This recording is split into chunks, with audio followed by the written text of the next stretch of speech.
demande, très concrètement, c'est pas compliqué, on demande 200 000 mouvements maximum sur la plateforme. Ça représente quoi en moins par jour? Et ça représente, au lieu d'avoir aujourd'hui un mouvement toutes les 3 minutes 30, on peut avoir un mouvement toutes les 4 minutes et quelques. Donc c'est quand même intéressant. Ça fait une pour nous. respiration, mais est-ce que ça change le 20%, quotidien? Pardon? Ça change le quotidien, vraiment? Est-ce que c'est ça le problème?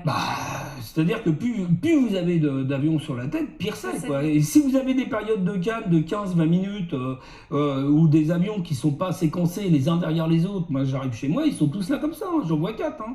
Donc ils ont 2 nautiques et demi de distance entre chaque avion, parce que quand l'avion il arrive sur la piste d'Orly, l'autre, il est au bout encore, il est en train de sortir les taxiways. Non, mais ce que je veux dire, c'est que c'est quand même, c'est un fonctionnement délicat. Hein, voilà. Oui, donc, si on veut, nous, ce qu'on demande, on veut 200 000 mouvements maximum, on veut 1 heure de plus de couvre-feu minimum, c'est-à-dire au lieu d'avoir un couvre-feu, voilà, parce que l'OMS dit 8 heures. L'OMS dit 22h, vous êtes en nuit, à partir de 22h. À 6h du matin, après 6h, vous n'êtes plus en nuit. D'accord, voilà. Donc ça serait de 22h30 ? On pourrait faire du 22h30 au lieu de 23h30. Est-ce que vous êtes optimiste sur la réponse du ministère des Alors pour l'instant, on a été plutôt satisfait parce que il y a eu une bonne ouverture, voilà.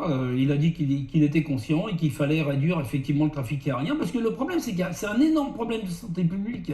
Il faut savoir que aujourd'hui, l'aviation en Île-de-France représente 11% de NOx, c'est-à-dire d'oxyde d'azote.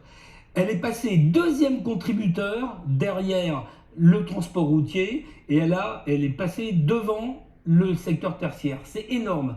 D'autre part, en CO2, alors là je parle pour la planète, les 3 aéroports franciliens représentent plus de 3 périphériques. Donc c'est en termes de consommation et de carbone, c'est voilà, en termes de CO2. Donc c'est quelque chose. On ne peut pas continuer comme ça parce que aussi bien dans la cloche d'Île-de-France, parce qu'on est quand même sous une cloche de pollution, hein, il y a les oxydes d'azote, les particules. Ça c'est pour nous en Île-de-France. Et il y a le CO2, c'est pour la planète. Merci beaucoup Luc. Voilà. On suivra ces sujets.